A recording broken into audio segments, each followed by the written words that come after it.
Couples बैठे हुए थे, बच्चे बच्चियाँ, उनको उठा रहे हैं, उनको कह रहे हैं कि आप उठें यहाँ से, आप यहाँ ना बैठें, यहाँ बैठना शायद मना है। अब वो कपल्स भी परेशान होते हैं कि किस वजह से आप हमें बैठ रहे हैं, उठा रहे हैं, वजह क्या है बताते भी नहीं हैं। अब लेकिन अभी उनको उठाने की कोशिश कर रहे हैं, वो उनसे आर्गूमेंट कर रहे हैं।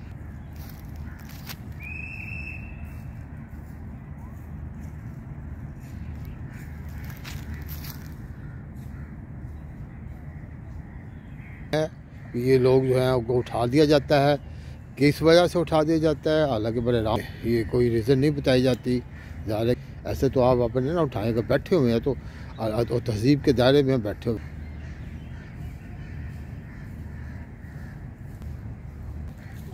नहीं, ट्रैक के टाइम से वो बैठने वालों का क्या कसूर है? वो आगे जाकर बैठ गए, कोई मसला नहीं। इधर बैठने का क्या तल्लुक है? इधर क्यों, इधर क्या इशू आपको? इधर क्या इशू है? ट्रैक का टाइम शुरू हो गया ना, इसकी वजह से शाम की टाइम देना तो उधर नहीं, उधर उन्हें कहा कि आप इधर ट्रैक का टाइम हो गए। उन्हें कहा अपने ट्रैक का टाइम हो गए इन लोगों को। भाई कोई जहाँ को फर्ज को यहाँ बैठा होगा उससे आपको क्या कहता है? क्या कहते हैं? ऑर्डर है कि ट्रैक के टाइम पे ट्रैक के साथ नहीं बैठना, साथ ना बैठे। अब वो तो इधर बैठे होते, कोई उधर बैठा होता उधर बैठ। आप आगे अगर उधर चले गए, वहाँ पे भी अगले ट्रैक पे साथ बैठ गए, उसके साथ नहीं बैठते। कोई समझ नहीं आई वैसे, मुझे समझ नहीं आई। एक होता समझ हो ना, फिर बंदा कहता ठीक है जी फलाना नहीं। ट्रैक है ना ये वाकई लिए जो आपका कानून है उससे सब फॉलो करें। आप उन्हें लिख कर लगा दे जी ट्रैक के इस साइड पे इतने से इतने बजे तक मना है, खत्म होगी बात। या कोई बच्चा बैठा हुआ है, खातून बैठी हुई है, आराम से बैठे हुए हैं, कोई गलत हरकत भी नहीं कर रहा, तो आपको क्या प्रॉब्लम है भाई? आपको कोई गलत हरकत कर रहा है फिर आप उसे मना करें, यस इस्लामी मुआशरा है।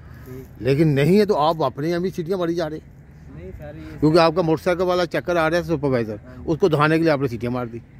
नहीं वो अब अच्छे बात इसलिए पता ही क्या होता है, ऐसे मुआशरे में नफरत फैलती है। ये बच्चे सोचेंगे अच्छे बड़े लोग बैठे थे कि हमें क्यों उठाया गया है, अच्छा जी यार ऐसे ही कपल को तंग करते रहते हैं यहाँ पे, ये नफरत फैलती। वजह बता दें कि ये वजह है ट्रैक के इतने दूर तक आप ना बैठें, या उसके बाद आगे बैठे या लिख कर लगा दें, लोग फॉलो करेंगे। समझ लगी आपको? कोई भी काम करें ज़ाब्ता असूल के तहत करें। एक अगर मियाँ बीवी हो सकता कोई बैठे हों, नौजवान लड़के लड़कियां बैठे, का पता चल जाता है। आपको कैसे पता कोई चल जाता है या कुछ बैठे हुए बैठने दो, हम 10 मिनट बैठ के चले जाएंगे। लेकिन इसका मतलब है कि कोई भी इसका अगर एक बंदा एक बंदी आती है, कोई भी सिक्योर नहीं है ना आप, क्योंकि आपके अपने कोई असूल है। जो असूल है लिख कर लगा दे जी कपल के लिए ये असूल है, बस लिख कर लगा दे, कपल उसको फॉलो करेंगे। जो ना फॉलो करें आप उसको चलान करें, जैसे भी करना करें। ठीक है, थोड़ा सा अपनी मैनेजमेंट को कहें ऐसा ना करें। Thank you very much. अस्सलाम।